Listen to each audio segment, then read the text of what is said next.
Hello, hello everyone. It is Monday and I'm back to working on a batch of commissions I started last week.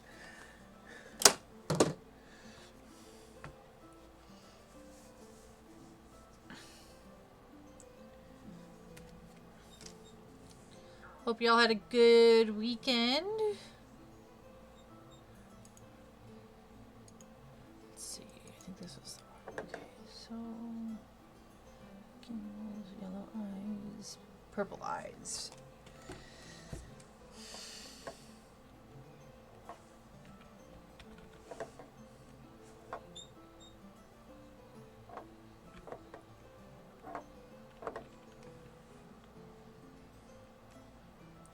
Do some color corrections.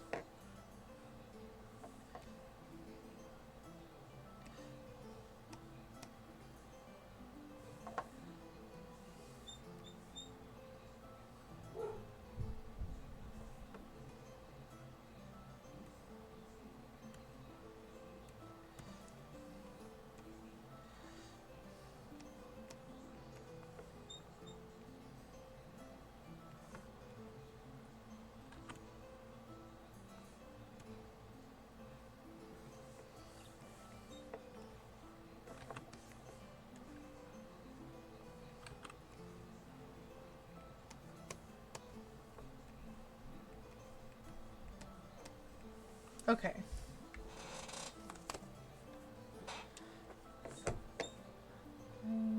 Alright, and then Grimbles has yellow eyes. Well, I can do this. Okay.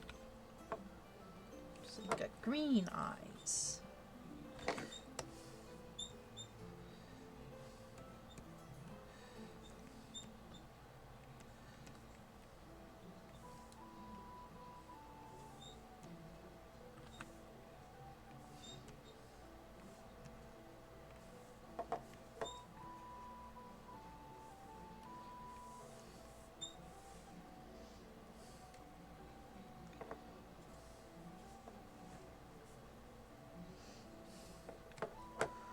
And he's got yellow eyes.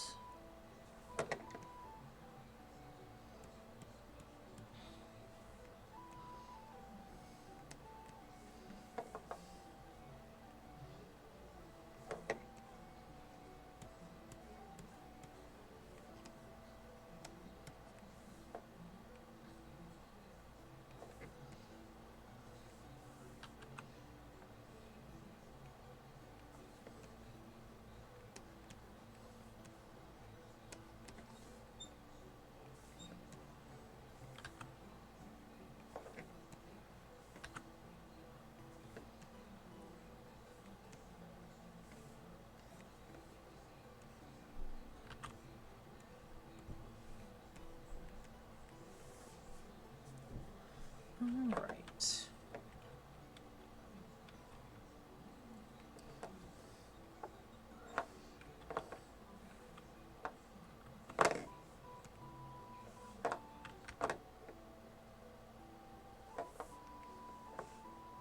I think I'll just work my way down.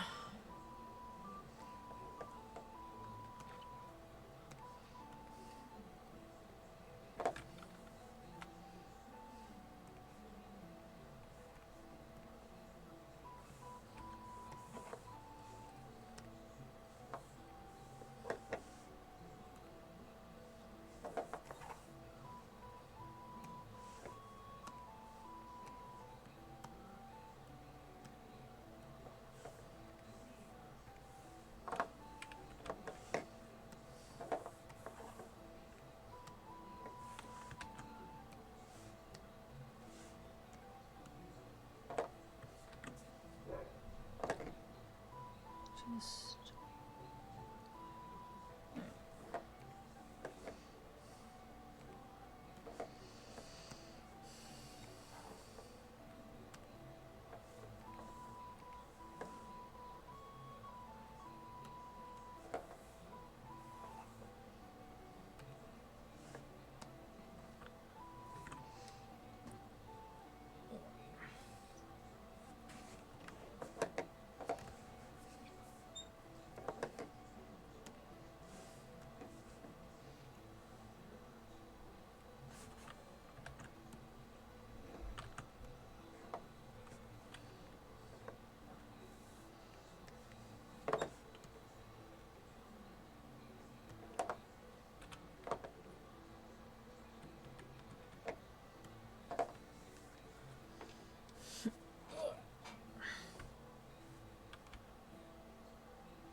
Hello, Dragon's Dusk. Thank you for the raid. I'm doing okay. I had a pretty rough weekend. I was cat sitting for my mom. I'm not used to her bed. And the cat woke me up at 5 a.m. after staying up till like 1 a.m. So I was very sleepy this past weekend. But other than that, getting ready. I'm doing some commission work right now. Because I'm trying to pay off a dental bill that I've been trying to pay off for 2 years, and the debt just keeps growing no matter how many times I try to pay it down. So just trying to earn a little extra money to pay that off faster so I can I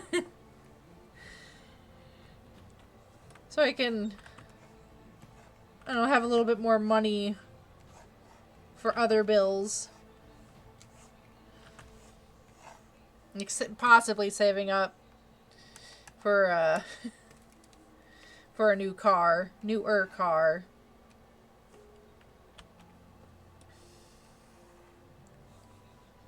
It's not an emergency yet, but I don't want it to become an emergency. So the sooner I can pay off my dental debt, the sooner I can start stashing that money away for a new car.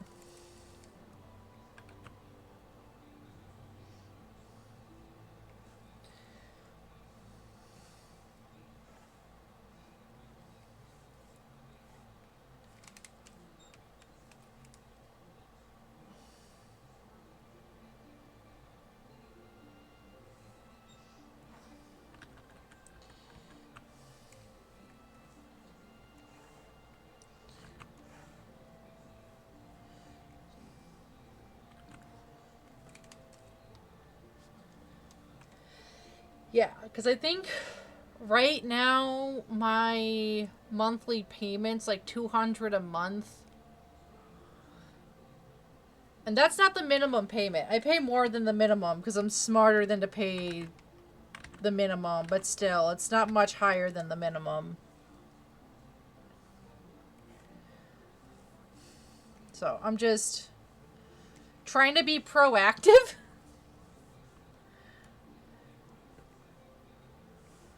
Like, I got this batch of commissions. Once I'm done, I'll put the money towards it. I have another bust commission words in the pipeline.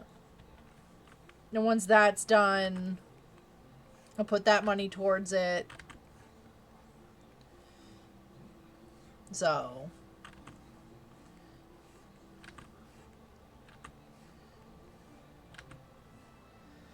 because I've thought about getting a second job. It is not feasible. I already work full-time, 9 to 5 sort of deal. And if I were to get a second job, it'd have to be like nights or weekends. And I kind of just don't want to give up my nights and weekends. But yeah, thanks. I thanks for the good luck wishes, because I got some other leads right now on some possible commissions, so I'm very much unless like I know you, I'm suspicious of strangers on the internet. Which I know sounds counterintuitive considering the line of work I want to get into and like offering commissions in the first place. But I've dealt with way too many scammers. I've never been a victim. I'm smarter than that. But I deal with more scammers than actual clients. So I try to give benefit of the doubt, but as soon as like it gets suspicious, I bail.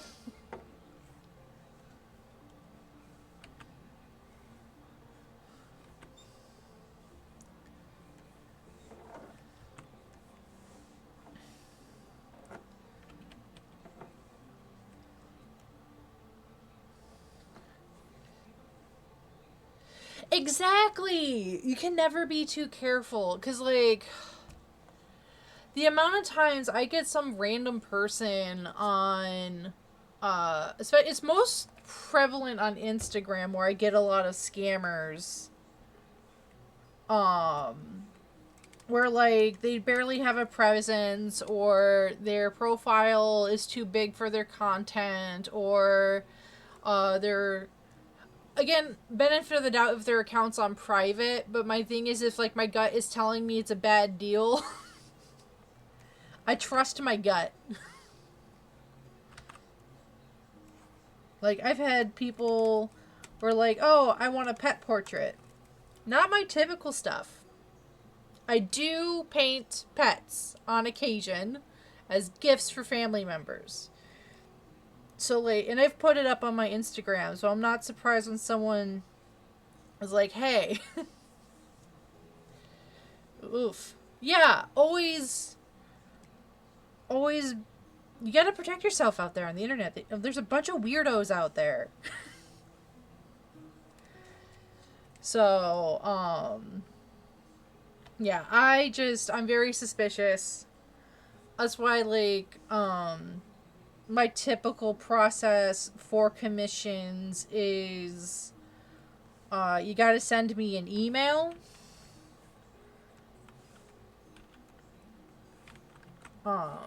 Though I've been a bit more flexible lately because, just set this off to the side here. I've been a bit more flexible just because I want more clients right now. But I don't know. I've dealt with enough scammers or wannabe scammers.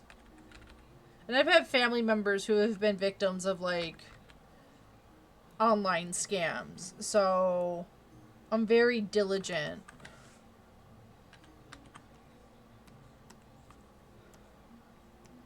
Like, I one time, recently, I think it was like a year or so ago, I had someone, on Instagram try to send me, or, like, commission me to do a pet portrait, which, again, not my usual stuff, but I do it.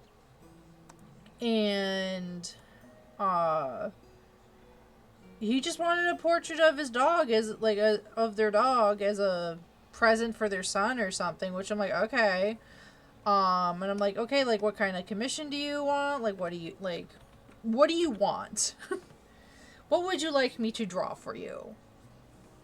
And he wasn't very specific. And then, when I'm like, okay, we reached, like, the payment phase of the conversation. So I'm like, hey, I do it through PayPal invoices.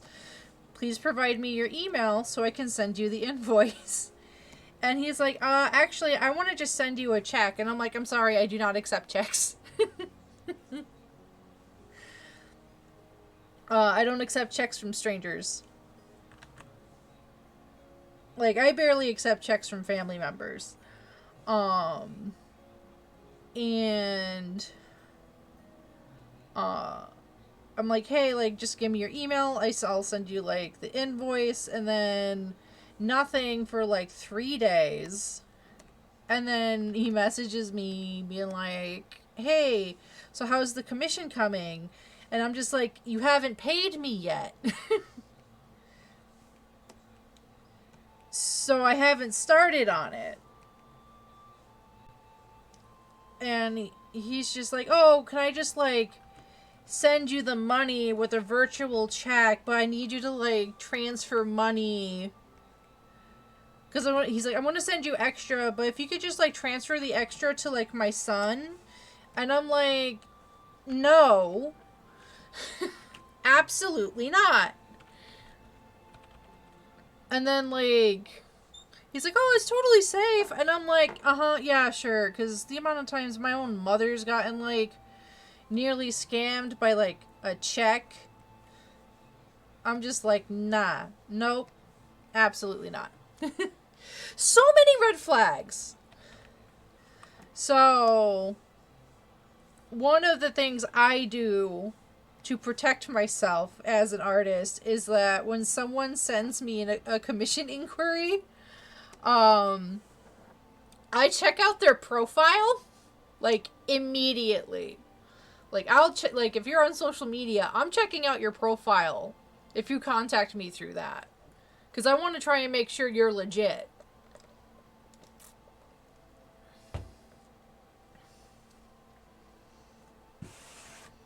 Because nothing annoys me more than someone wasting my time.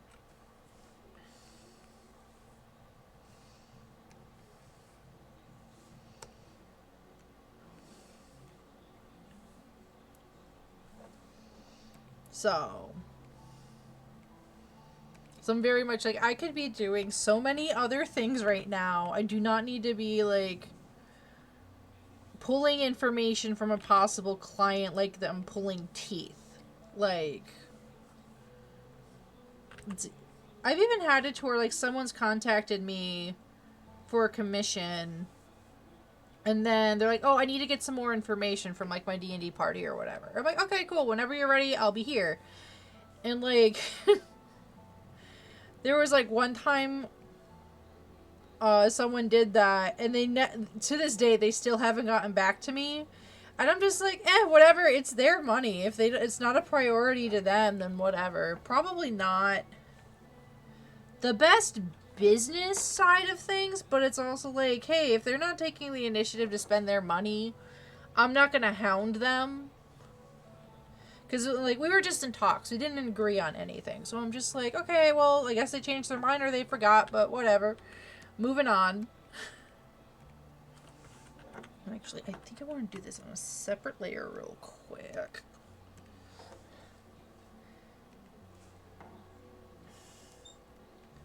But yeah, like, anything regarding money and your finances, you have to be, like, proactive in protecting yourself from people. Like, I have a system with my own mom, because she's gotten scammed in the past, where I told her, you get any suspicious phone calls, you call me before you do anything. Because, a couple years ago, a company posing, I think, as her bank or as Amazon or both, was like, oh, there's a fraudulent charge in your account. Give us your banking information for us to send the money back to you. And she gave them their banking information. And here's the thing. So, like, my sister worked in banking for a couple of years, so I know a little bit more about this. But so, like, at least in the States, your bank account is protected against fraud if someone, like, steals your information. That protection does not apply if you give away your information, even under false pretenses. So, like, if you willingly give away your banking information, like your bank account number, your routing number, or whatever, you cannot get that money back. It is not covered by their insurance. So...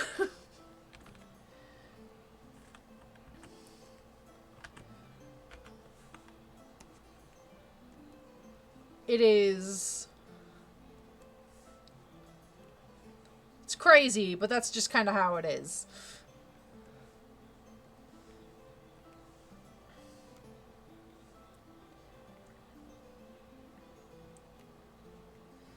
But...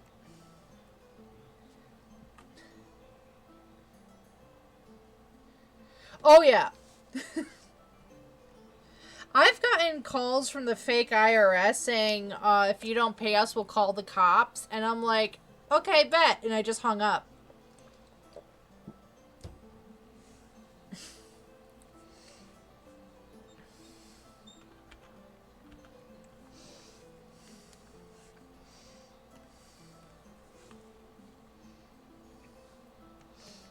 Like, I remember when I was a teenager, there was, like, these cold callers who would, like, call you, and they're like, oh, hey, like, you want a free digital camera. Like, if you pay, like, $5 in shipping, it's free. And like, I got into like a debate with some poor guy in India, I assume, where like, he's like, you guys, like, you want a free digital camera, pay us $5 and we'll send it to you.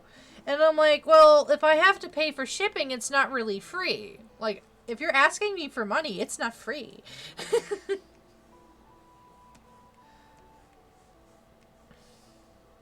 That needs to be brighter.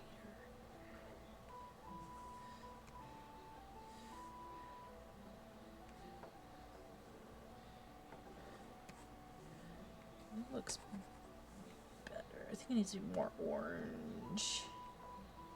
God.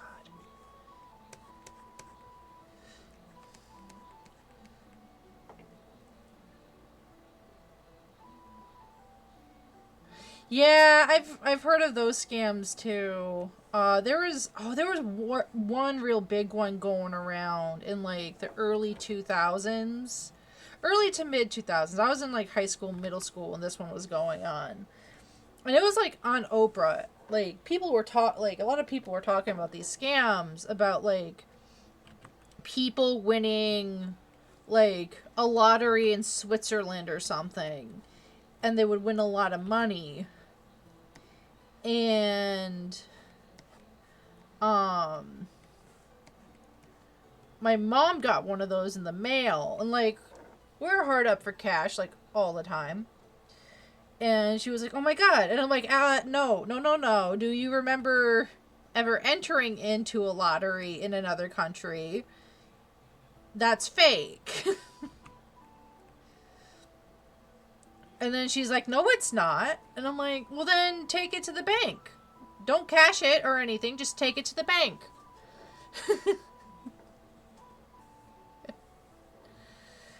So, and then the bank told her exactly what I told her. Like, yeah, this is fake. I'm very much, if it's too good to be true, it probably is. So, call that pessimistic or whatever. But I'd rather be overly cautious than find myself in a bad situation.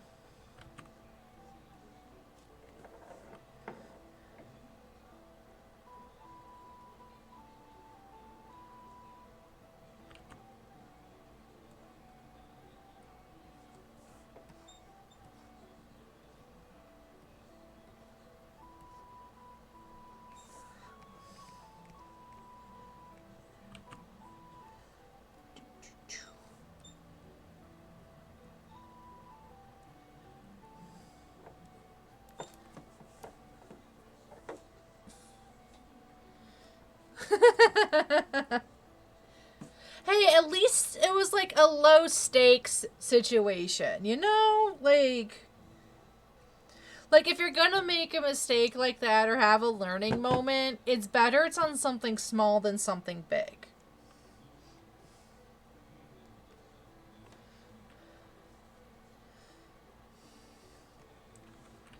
Cool.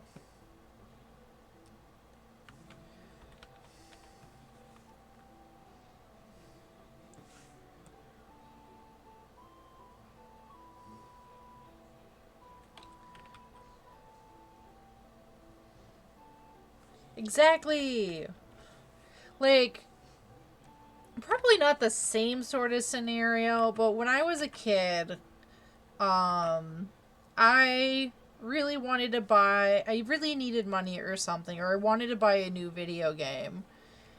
So I decided to take my Crystal version to EB Games, electronic boutique or whatever, and sell it. And like, oh, okay, with the money from this game, I can buy another game. And they gave me $3 for it. And turned around and sold it for 20. Like, they literally put it on the shelf before I even left the store. And since that day, I don't sell my games. That doesn't look good. I'm not doing that. looks bad.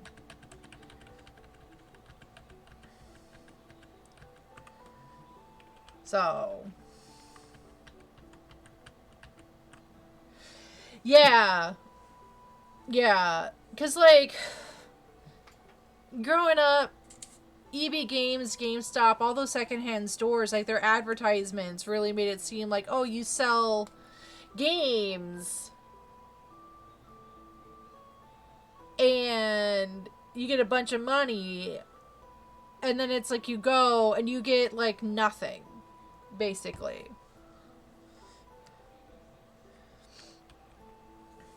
Like, there was, like, one time, like, we tried selling clothes at, like, a consignment store because we were hard up on money. And, the consignment store was like, no, your stuff is too old and too ugly, so we're not gonna take it. And then, a different consignment store was like, oh, no, you have to, like, constantly be selling stuff with us. Like, you can't just come in on a one-time thing.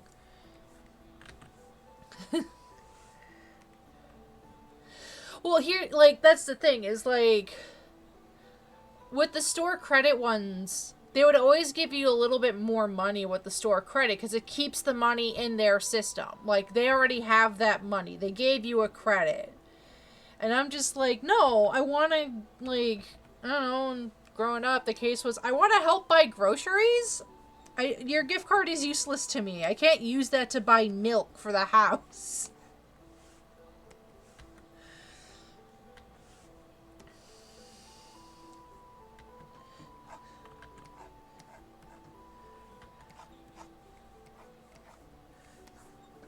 I know this is, like, flat colors, technically, but, the gold doesn't really shine, haha, without the highlights.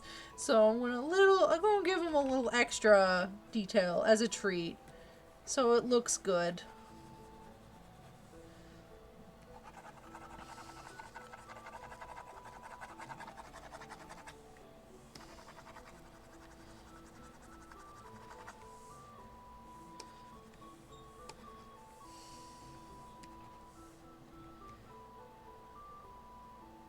Yeah, that looks pretty good. It's a chibi. It doesn't have to be super detailed.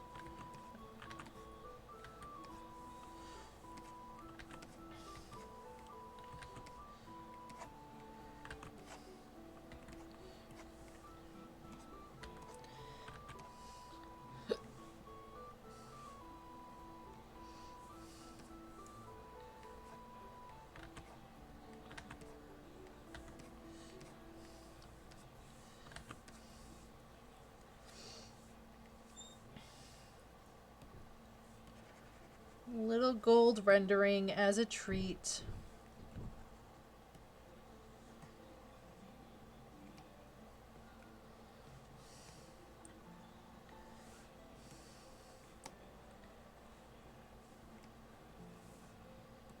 Okay.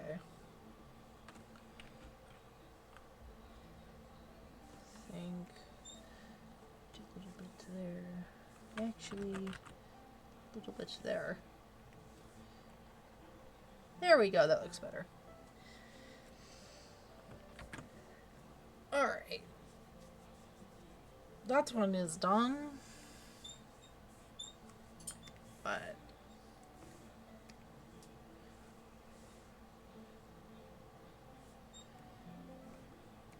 one down, 4 more to go.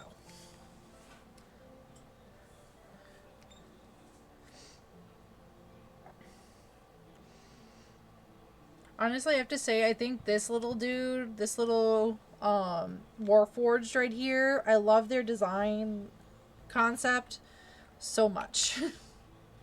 Because, like, the client sent me just bare bones, like, very rough but detailed sketches of these characters as reference, and I'm just like, oh, neat! With, like, very brief descriptions of, like, their colors and everything. And I'm looking at some of these characters, I'm like, these guys are so cool. That's also why I love doing D&D sort of commissions.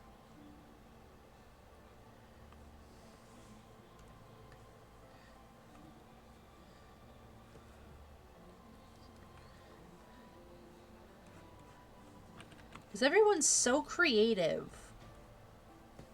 Well, except for, like, maybe, like, one guy I had, like, a couple years ago.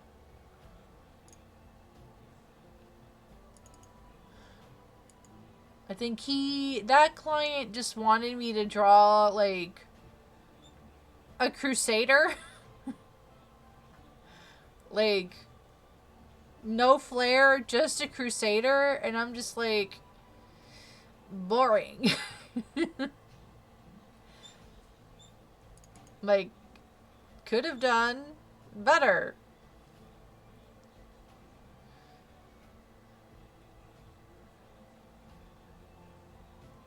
There's gotta be a hand ref here somewhere I can use. Nope, okay.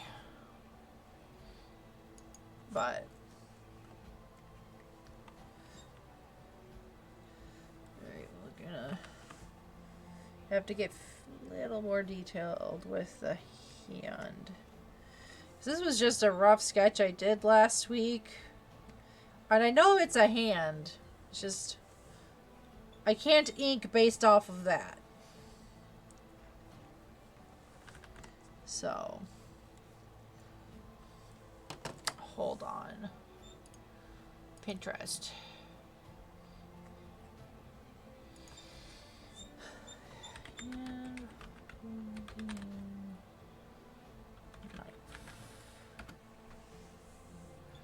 Alright, come on. Come on, Pinterest. Give me hand reference. Please and thank you.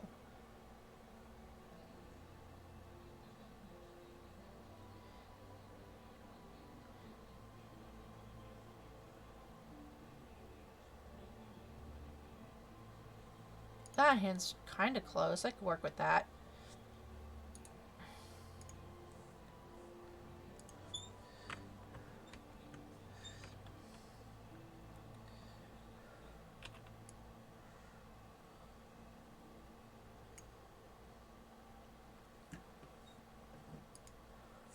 But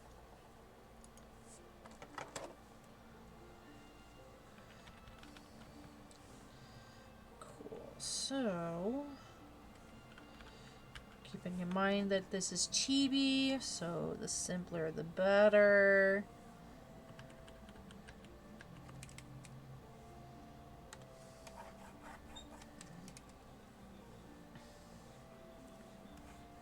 So that's like the handle. So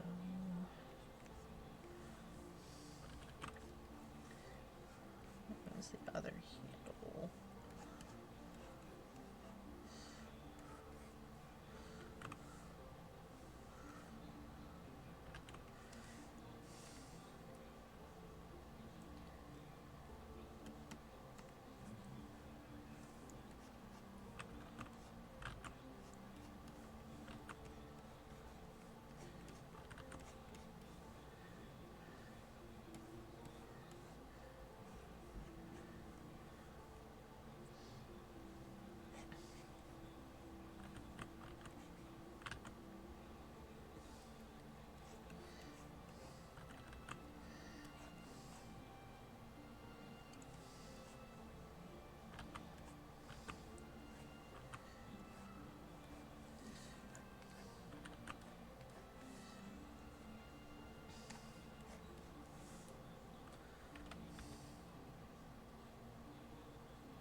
Yeah, that looks good enough.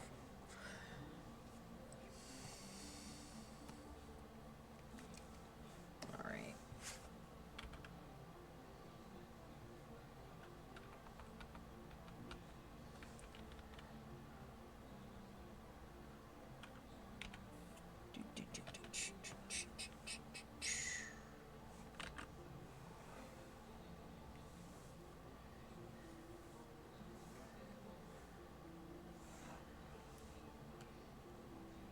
I really, so like, this character design right here I was sent for this commission batch. Love it. Like, the shape of the head is real good.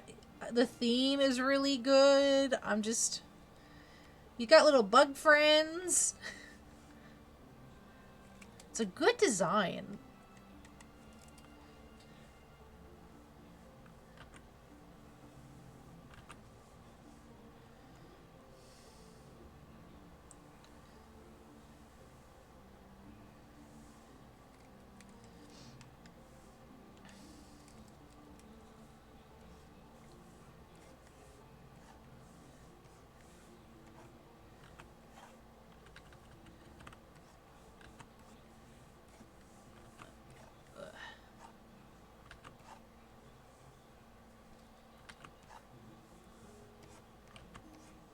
Because I think this guy's like a...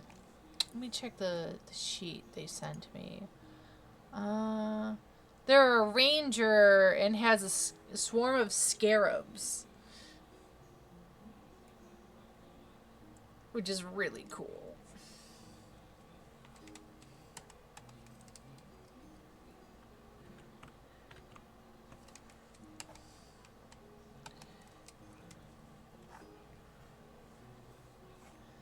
I actually, one of my D&D groups, because I DM for one, and I play in another. So my Spelljammer campaign kicked off this past weekend, and I got to play my homebrew my homebrew Star Genasi druid.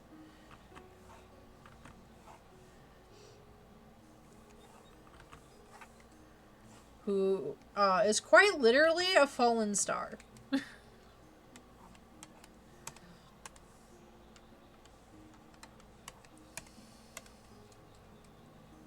And like,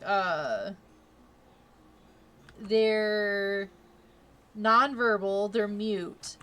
So the way they communicate with the rest of the crew is with sign language.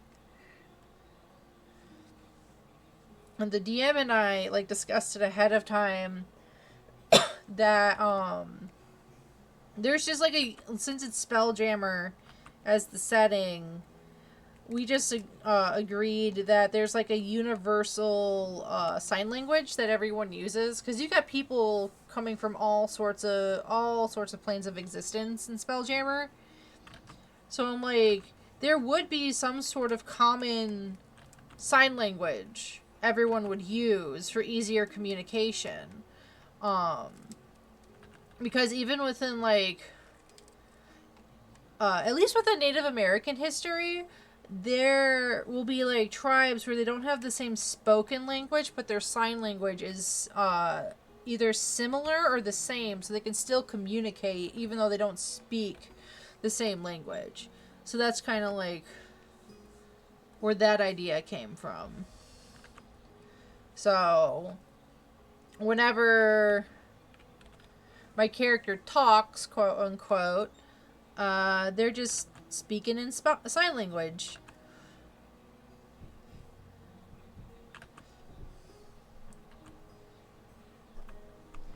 Yeah, it's really neat. I'm all like, I'm not as well versed in sign language as I used to be, but I have relatives and had relatives who are hard of hearing, so I knew some basic sign language signs. My mom took classes and taught was a special ed assistant in like public school for a couple of years. So I picked up on a little bit, and it's really handy. Sometimes I wish I was more fluent and my friends were. That way, like, when we're out at, like, loud places or I'm too spent to speak, I could just use it to communicate better. Yeah.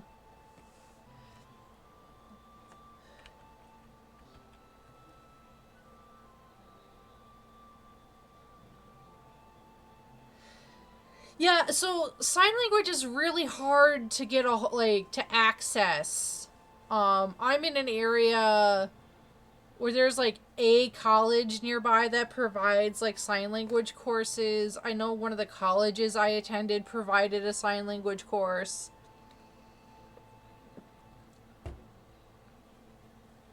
But for like a language that's used amongst a variety of disabled people, it's surprisingly hard to access it. Like, there's this one YouTuber I follow.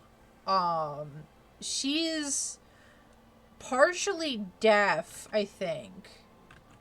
And she's British, so her sign language is different. So, like, British Sign Language is different than American Sign Language, because, duh.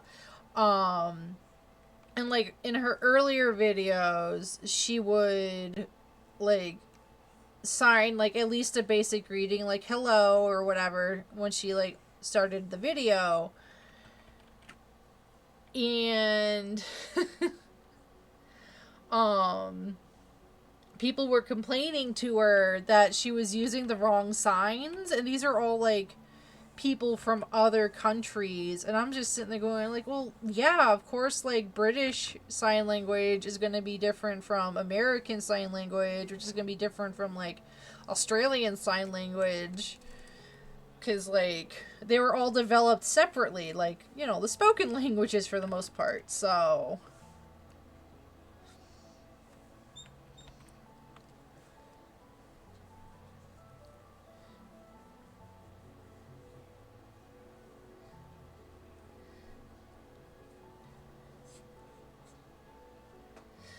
that's the thing, like when I'm reading some fan fiction or some books and I notice like color or honor or some words are spelled differently, I'm like, oh, this is like a British book because they put a U in color.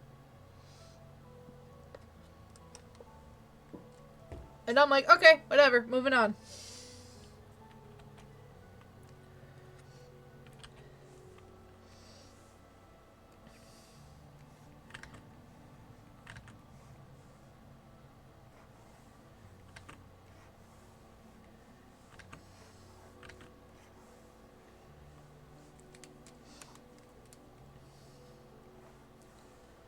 Like, I think I used to work customer service, and I learned a little bit of sign language from one of my coworkers because she worked in special ed, and we had a regular customer who was nonverbal, so they communicated in sign language, and I always kind of felt bad. Like, I understood when they would say thank you, and I didn't know how to say you're welcome back in their same language. So I just asked my coworker, being like, hey, do you know this word in sign language or this phrase in sign language? And she's like, yeah. I'm like, can you show me?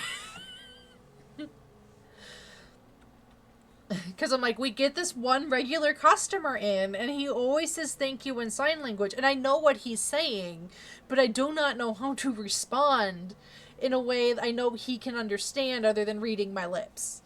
So,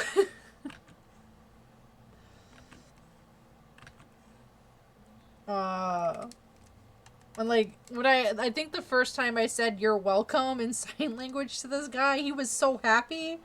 And I'm like, and I even went to like my managers. I'm like, hey, so like, why isn't like at least sign language taught to like the employees? Because we have a lot of like elderly, hard of hearing, and disabled people as customers. I think it would be a really good idea to be able to communicate with them in a language they understand and can, you know, communicate in. And they're just like, you're paid minimum wage. And I'm like, yeah, but like, it wouldn't hurt. Just some key phrases.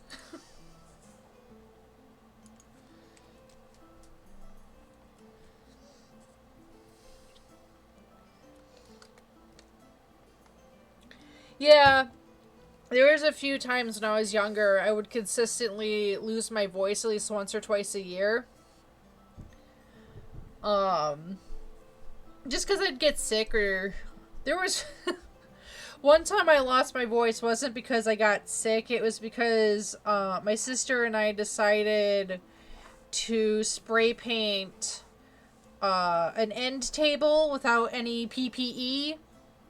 So the paint and the fumes got into my throat and irritated it.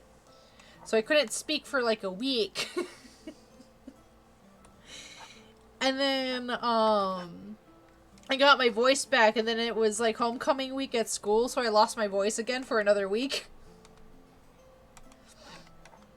I think one of those weekends I was visiting my dad, and one of my aunts came over, and I was just like, hello, you know, quietly waving. I didn't say anything. And then she was just like, why aren't you saying anything? And I'm like, I'm like very, very strained. I was like, I lost my voice? Like, I don't want to speak because it hurts.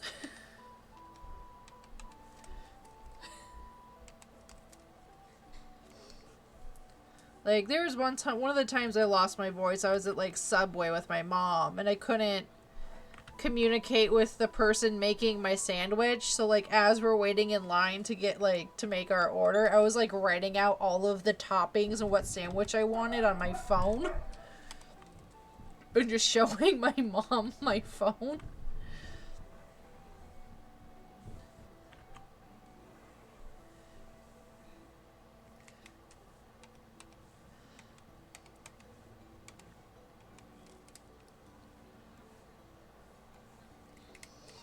But I almost learned Spanish at one point in, like, middle school. But then I moved. So I know a little bit of Spanish. Not a lot.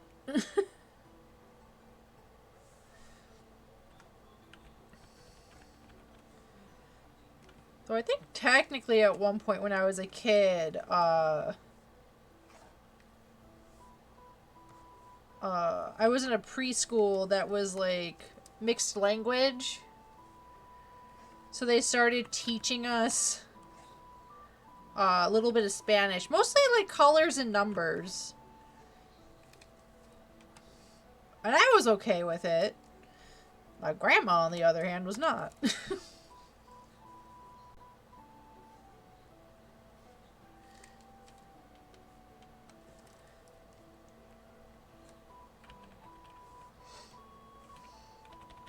Like, I got two coworkers at work who speak Spanish. And, like, very frequently, actually, they just talk to each other in Spanish. And I'm like, oh, this is, like, the fastest way they can communicate with each other. They're trying to convey a lot of information in a short period of time. It's their first language. So, of course, that's what they're going to communicate in. And I'm like, okay, it doesn't pertain to me. Otherwise, they talk in English.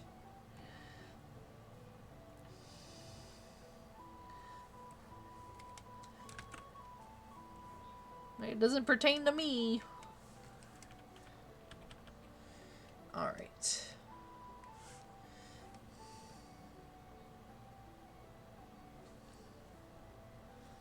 Let me double check. Yeah. Listen, I've had people come into, like, my streams and be like, oh, English isn't my first language. And I'm like, you know more languages than I do. So, I'm not gonna knock you. Oh, wrong layer. This is the layer.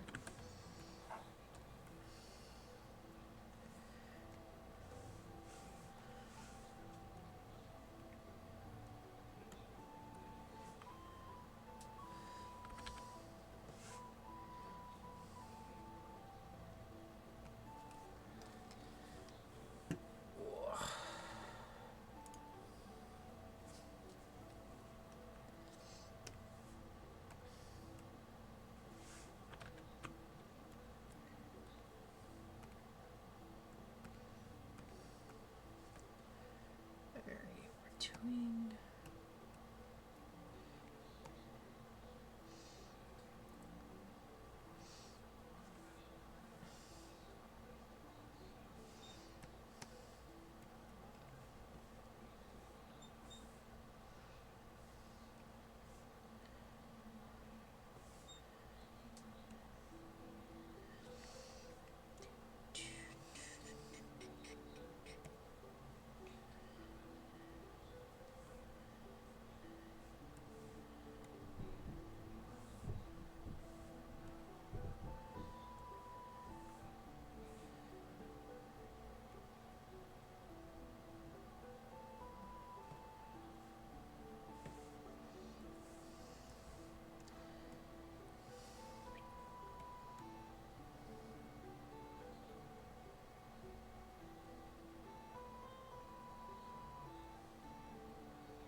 Do, do, do.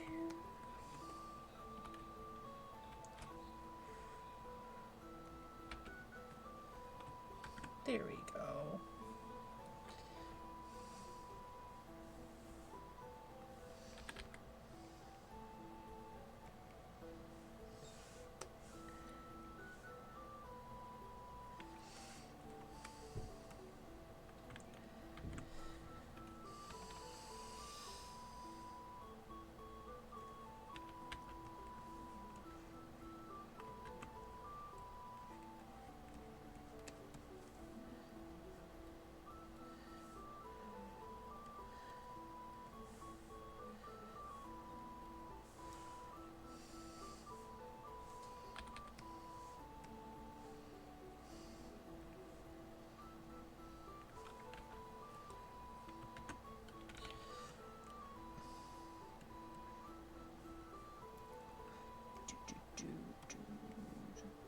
Do.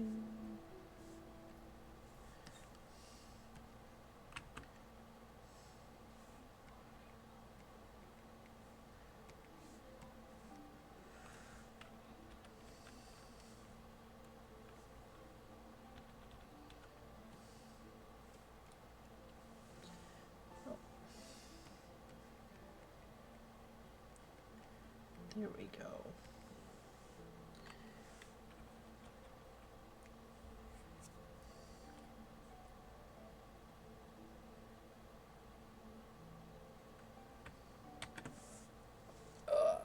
Stretch.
Yeah, this is a rat folk. They're so cute. Oh, hydrate? Hell yeah. I got some Baja Blast on the side here.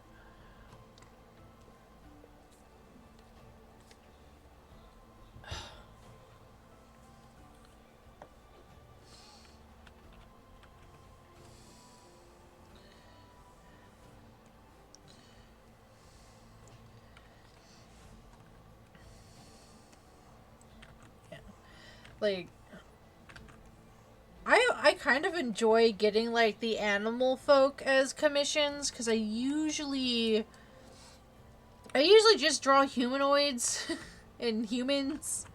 I love the challenge of like, oh, I gotta draw little hooves, I gotta draw little animal legs, oh, I gotta draw little animal hands.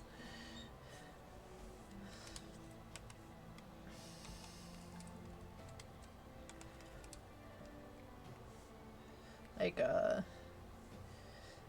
recently, I drew an old D&D NPC of mine for my game I used to run, because I'm making them into a little sticker.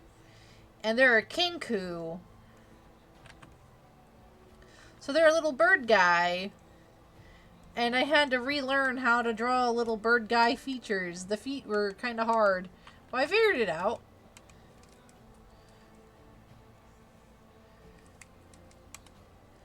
Sometimes you just gotta, like, get some reference images and trace over them to break them down into simpler shapes.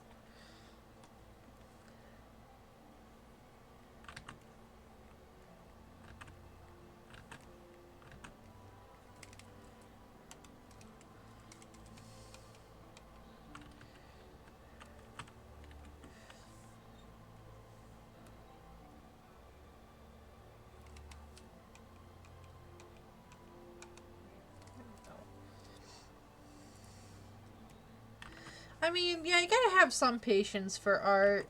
I did a painting over the weekend because I've been getting back into painting, and I was painting somebody's cat, and at one point during the process, I was like, "This looks like garbage. This looks horrible." And I just had to remind myself to trust the process. Because sometimes your art looks bad before it starts to look good.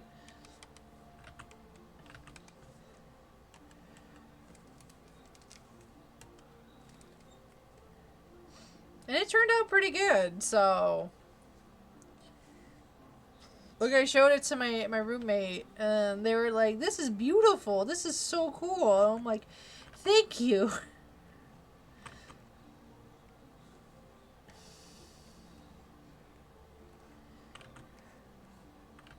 Just give them little crooked teeths.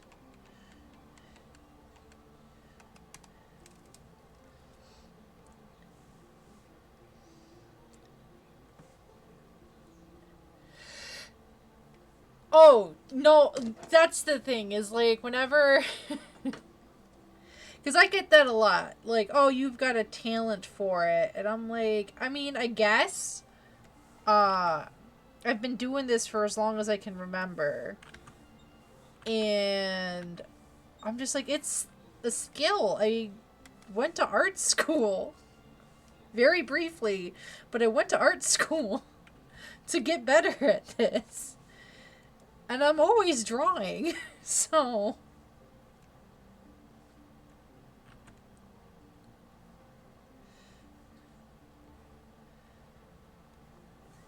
Like, I've done a few comic book shows, and I've had a couple of kids ask me, because, like, I'll promote my webcomic while my comic conventions or whatever.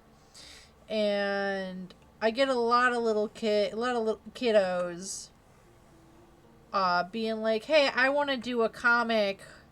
How do I get started? Like, what do you do? How do you do it?" And I'm like, "You're gonna hate me. You're gonna hate me so much." Because I've been in that boat. Where, like, "Oh, I want to do a thing. I want to, like, how do you start? Where do you start?" And my advice to them is always just like, just start. Just do it. You're not gonna like your work in in a few months, in a couple years anyway. So just start, because you're gonna get better anyway. Just do it. You're gonna get better. You're gonna learn. The sooner you start, the sooner you get better. There's a saying in, like, video game development, like, that's it's called fail faster. So the faster you make mistakes, the faster you learn. Oh, trust me, there is some artwork I look at from the past and I'm like, yikes. One of my aunts frequently commissions me, so she's got some of my old stuff, my old artwork, in her place, and, like, I can't stand to look at it. And she's like, "Oh no, but it's really good." I'm like, "I did that 10 years ago. I would do it so differently now."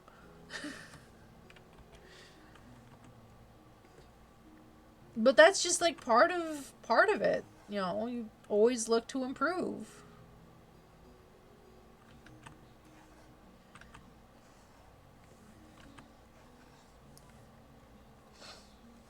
Because, like, honestly, I think I've been stagnating at least the past year or so.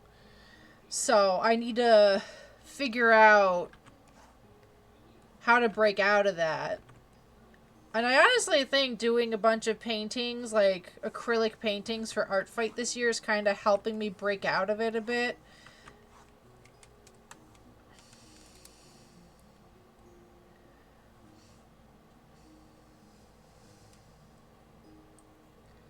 Yeah, two cake situation.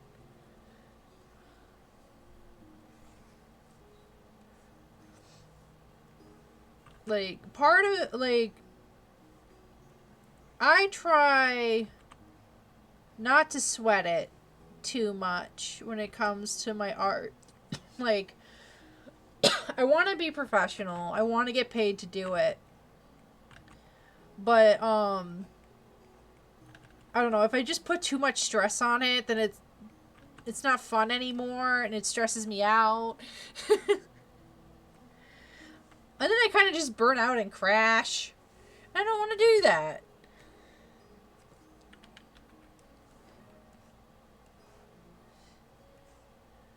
So, like, I care enough to keep going. But it's also not worth jeopardizing my mental health, you know?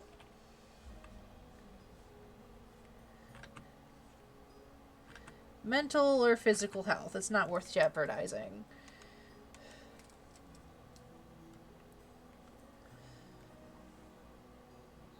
So,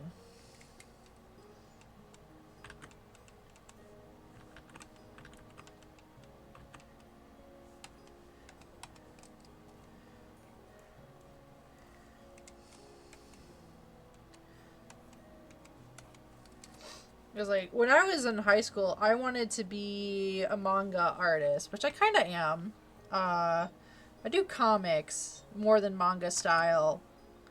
Um, but within, like, the manga world, within that industry, a lot of the popular artists who work a lot, they end up dying young because they just work so much that their body gives out on them. And, like, it just, like, there's this one artist, I don't know his name, but he basically was like, he's very slow to work. He doesn't release a lot of stuff. He takes a lot of breaks. And I think someone in an interview commented on that once. And he's just like, I want to be here for a long time. So that it's like, so I go slow.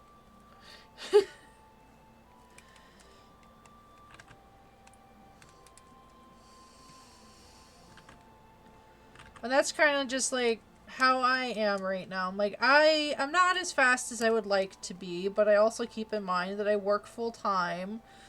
I'm trying to make the art side hustle work, and I have other responsibilities. So I'm just like, it's not worth breaking down over. I mean, yeah, I get hella stressed before every show. Every event I do, I get so stressed out. But I'm also just like, I'm trying to get to, like, it is what it is. Like, there are so many factors, especially when you're doing shows and you're doing markets, you're doing conventions. There are so many factors that can, like, lead into you either making a profit or not that are outside of your control. So, I'm just like, well, I'm not going to worry about it. I'm not going to worry about it. I can focus on, like, oh, okay, I'm going to, like, do a good setup. I'm going to make sure I have all my wares. I'm going to be prepared. And that's all I can do. I'm not going to sweat anything outside of my control. Okay,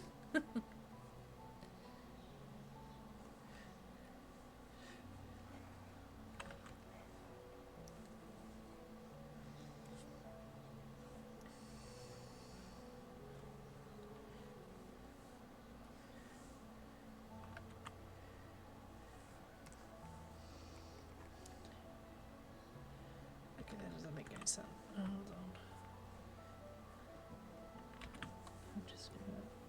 There we go.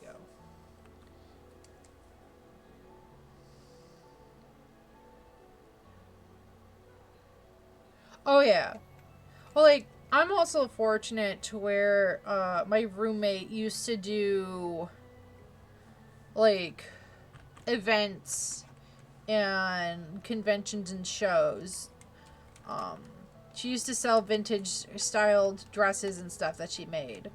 And I'm very grateful because, like, her experience, she's like, hey, don't sweat it. Because, like, if you stress out too much about it and you do bad, you're going to have to, like, you're going to have stressed out over nothing. So, like, just take it take it as you go.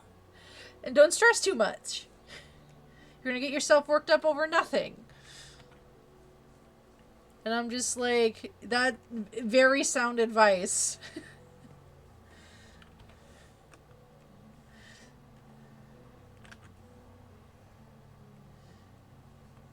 So I try to keep that in mind at every show I work and sign up for.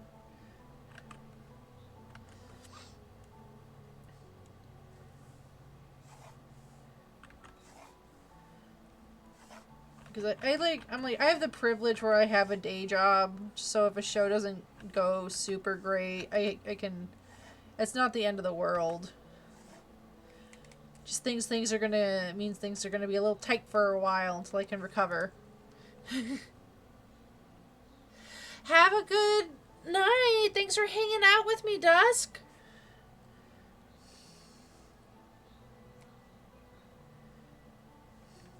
Stream goes a lot faster when there's someone in chat.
Do-do.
welcome! Howdy, howdy!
How's your day going, Shrimpy?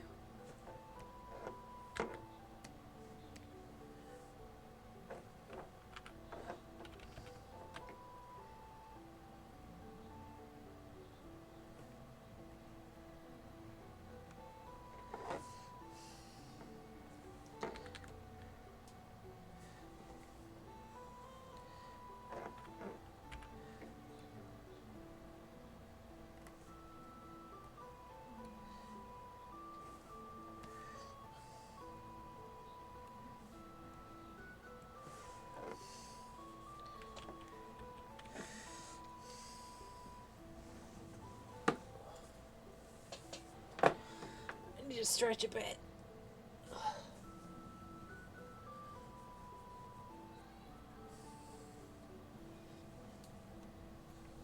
Ooh. All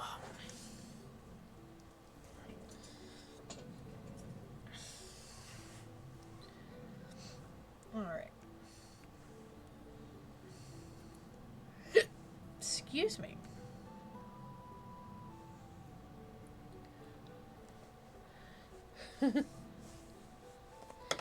Oh, I hope you're not getting sick, Shrimpy. That would suck. Happy about the ice cream, though. Ice cream's delicious. Just tired from over the weekend. I was taking care of Louie. And I'm not used to my mom's bed. And I'm not used to Louie waking me up at 5:30 in the morning on a Saturday. So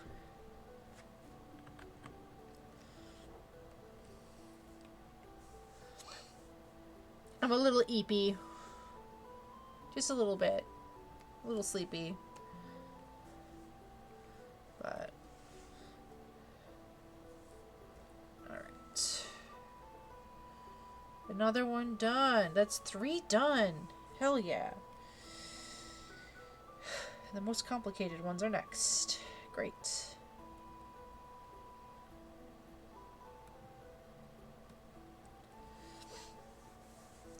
I am working on the next D&D session for next weekend. So that'll be fun. I think you guys will like this next little quest adventure I've got planned for you.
me too, because you guys are kind of like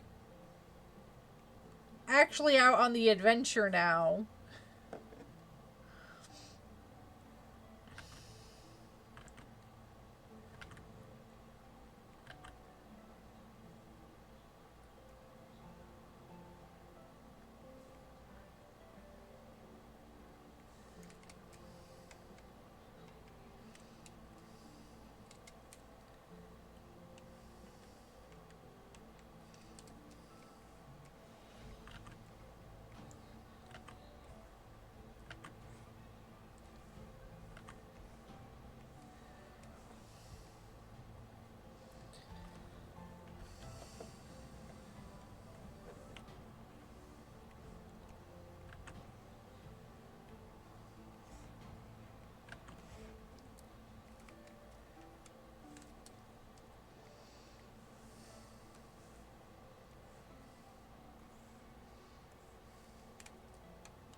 In my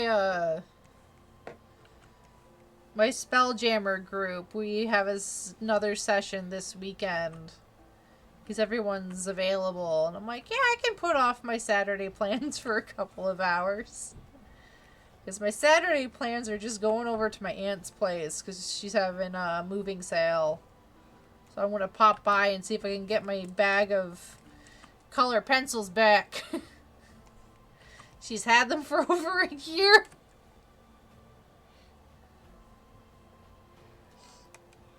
Hey, it's a no death campaign.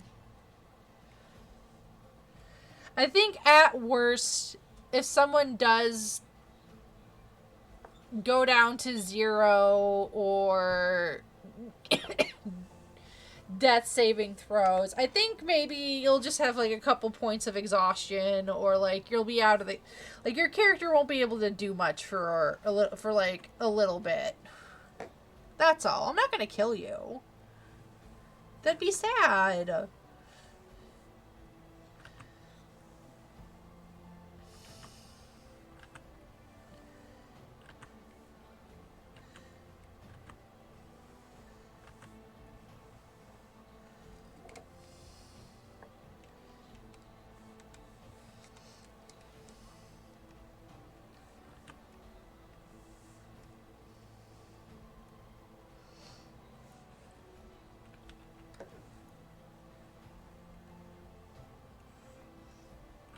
And also, like, you guys got a druid. I gave you a fighter. Like, you got the healer and the melee covered. It's all good.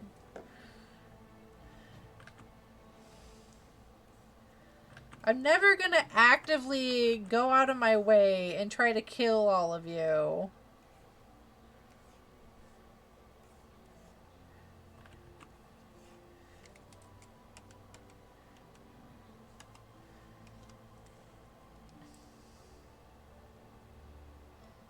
Yeah, pretty much. You have, like, one of those companions in, like, Diamond, Platinum, Pearl, where they just heal you after every battle in an area, and I'm like, that's what you guys got going on right now. You got a druid, dryad, there to help you. You got a beefy dude there to help you fight. It's all good.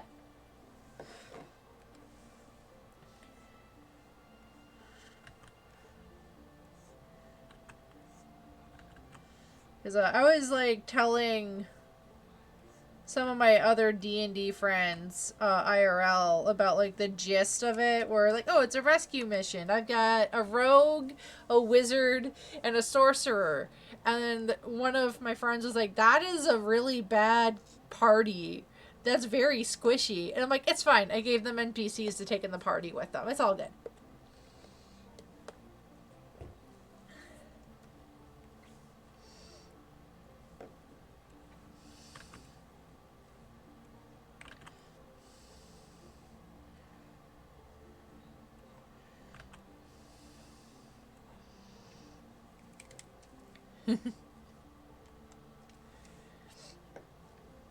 Because one of the DMs I've played with in the past, her model was make whatever characters you want, because it's my job as the DM to adjust the encounters and the story for that.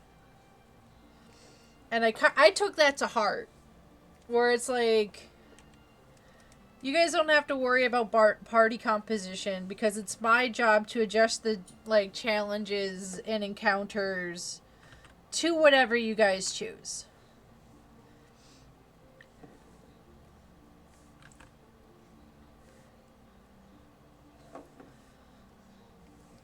So right now that just means not a lot of combat. That's all. You might get a little bit of combat in the next session as a treat. Just so you guys can like fire off your spells and do some cool shit for a bit. Hello, Old Man Ray. Welcome to the stream. I am drawing D&D character commissions right now.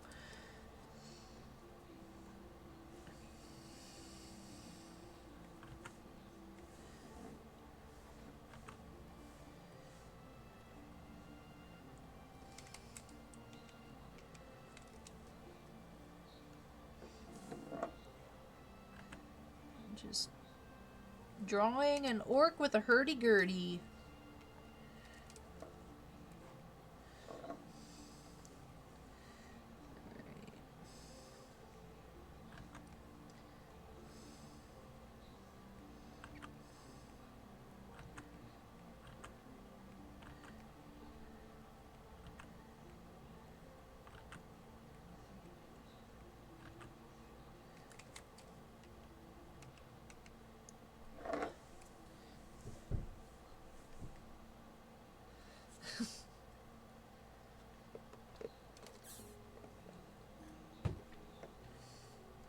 Yeah, I was doing some planning for the next session during my lunch break today.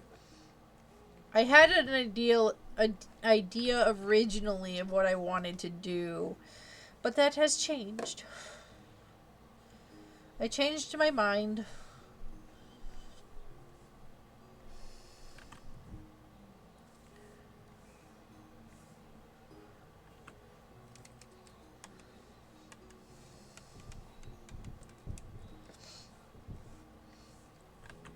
Though I really do like the pace of like a monthly or like every 3 weeks sort of session.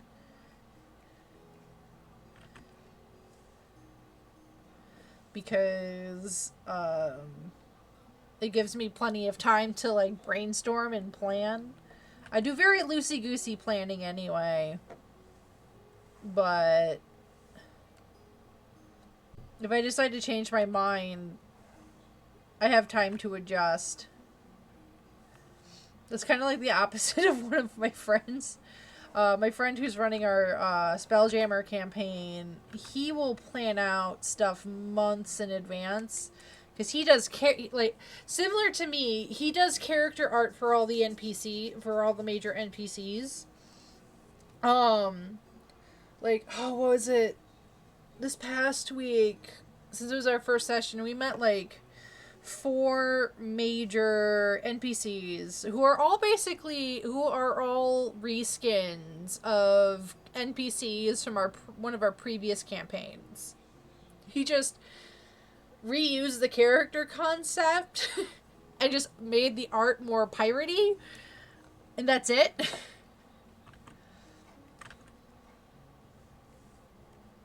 And I'm just like, into the multiverse of madness we go.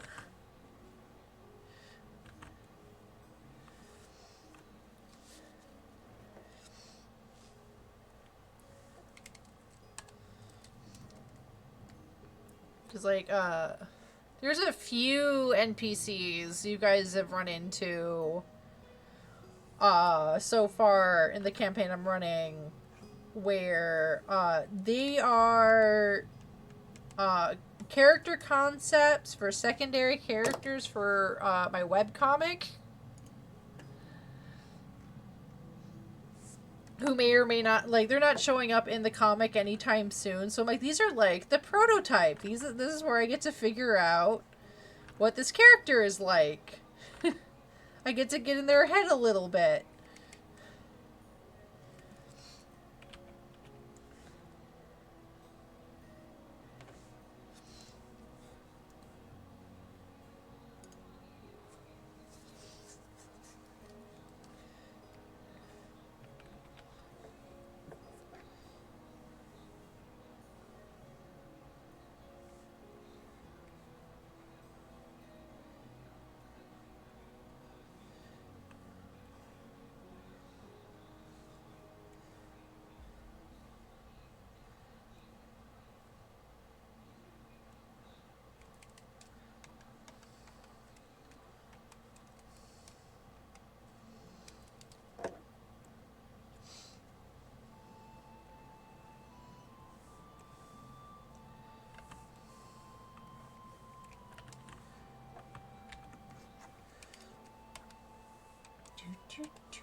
Do, do, do.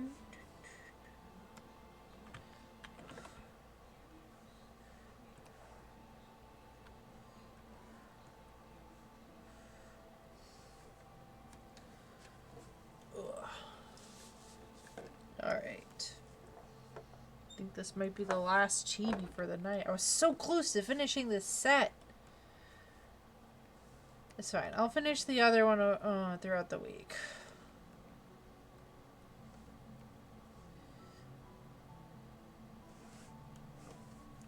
Just a quick little change.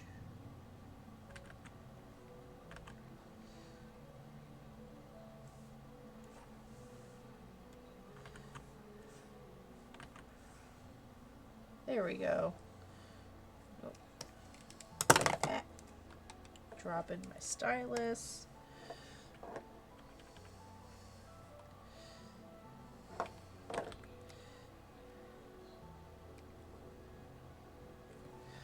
Thank you.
Hi, Moxie!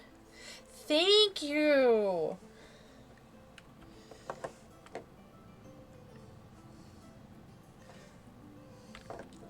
Unfortunately, the last one of the bunch, the Tabaxi, I'm gonna have to finish off of stream.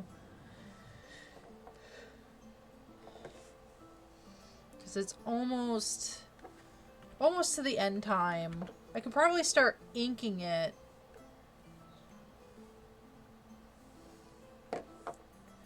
But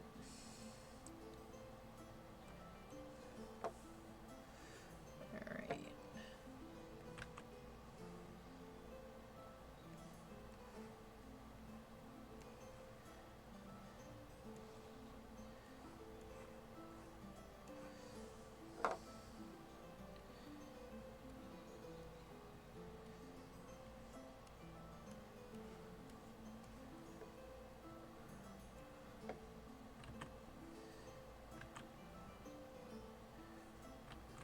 Come on. There we go.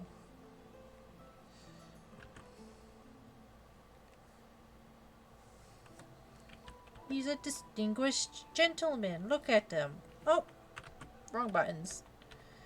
So cute. Alright, and then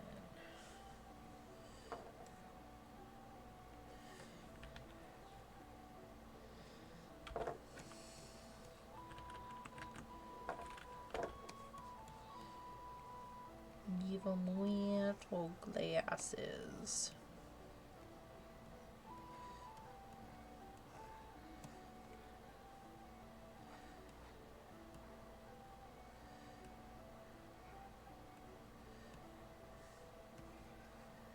There we go. Look at him. He's so cute. It's gonna... Oh, I want to do... I want something on this hurdy-gurdy.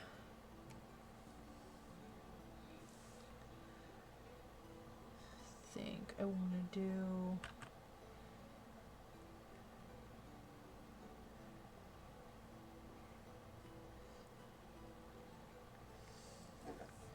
This might seem a little extra. It's just...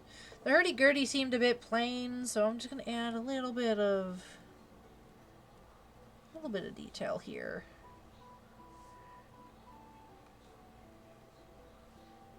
It was actually kind of fun trying to figure out how to draw a hurdy-gurdy. They're a very strange instrument, guys. Very strange.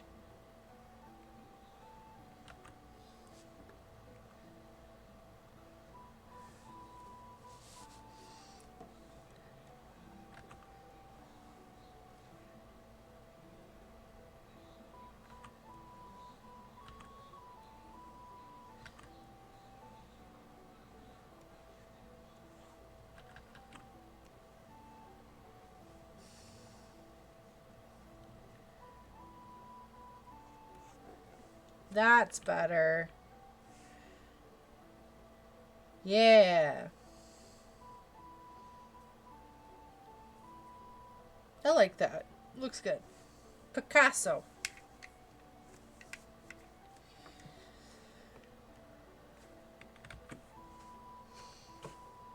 Alright. See, duplicate. So close to finishing these. It's fine. I love the challenge of a commission. Sometimes it's just like, how the heck am I gonna draw that? Time to figure it out.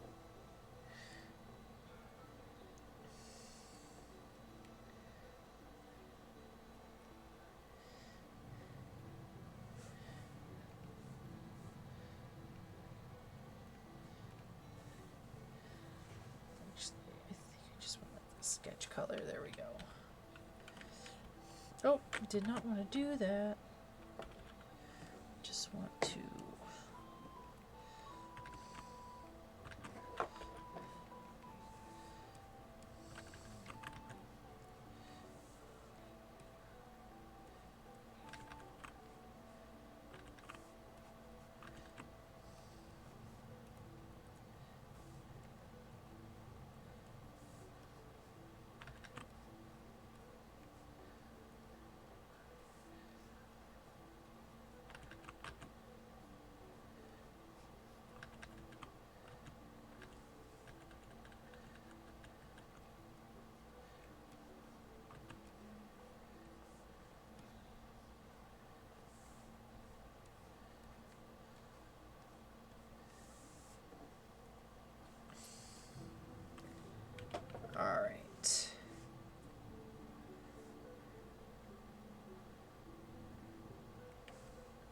We'll start on this little guy down here.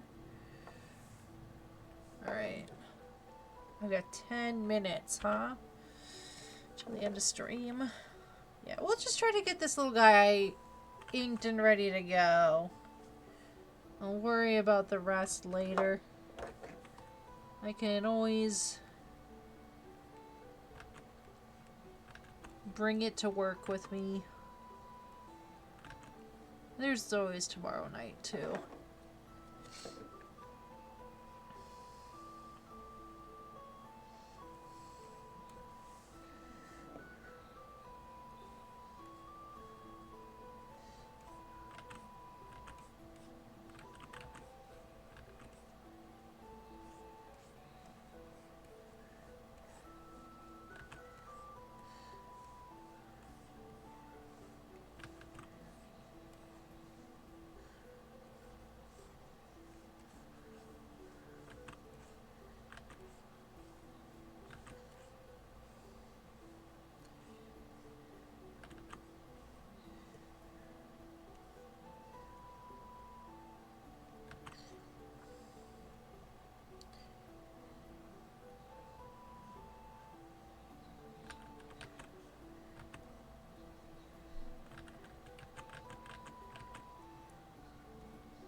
Look at that little guy. I think he's so cute. So cute. Look at him.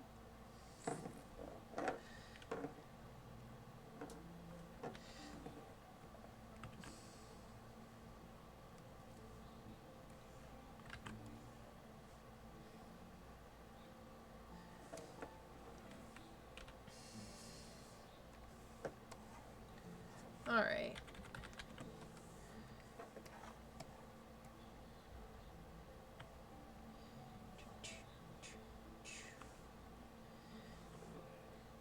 Smarter, not harder.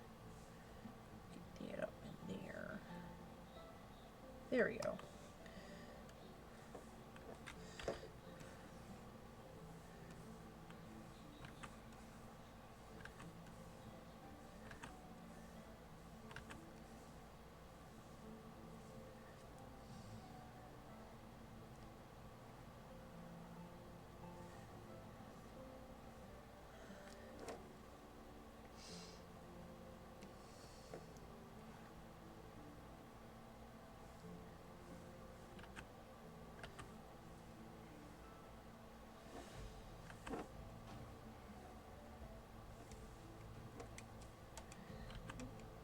Okay.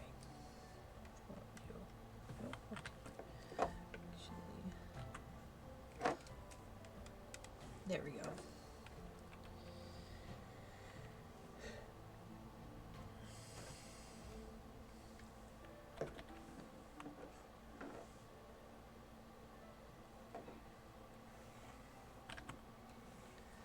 Listen, I love a good familiar design. For one of my characters, my stars druid, um,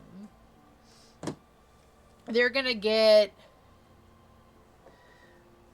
a very specific species of cockatiel as their familiar, and I've discussed it with my DM that when designing my character and coming up with the concept, I definitely wanted to.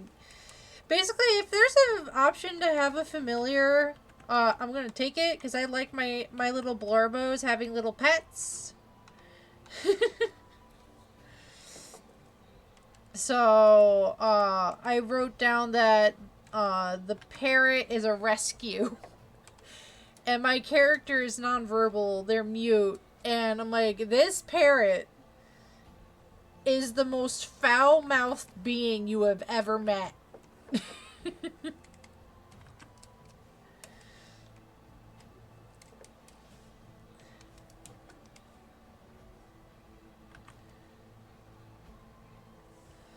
Just because I liked the contrast between my character and their familiar.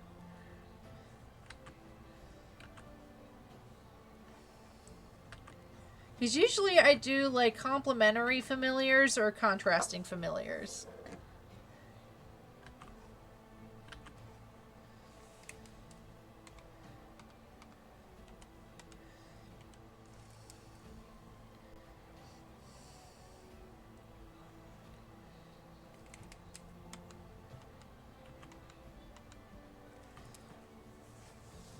All right.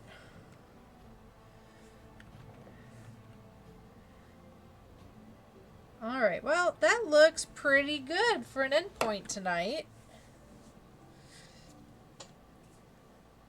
I'm just gonna have to finish Moira at a later day. Probably later this week. Off of stream. Because Wednesday is Webcomic Wednesday. And then Friday, we're continuing the art lock.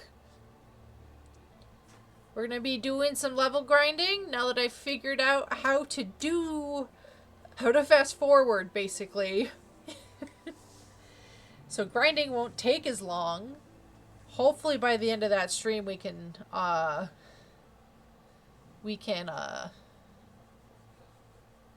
defeat the Orberg gym. So, alright, let's see who we're reading into tonight.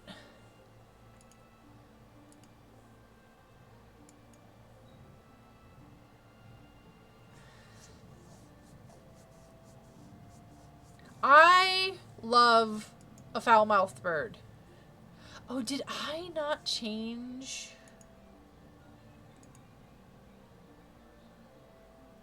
Oh, I want to let me just check something real quick.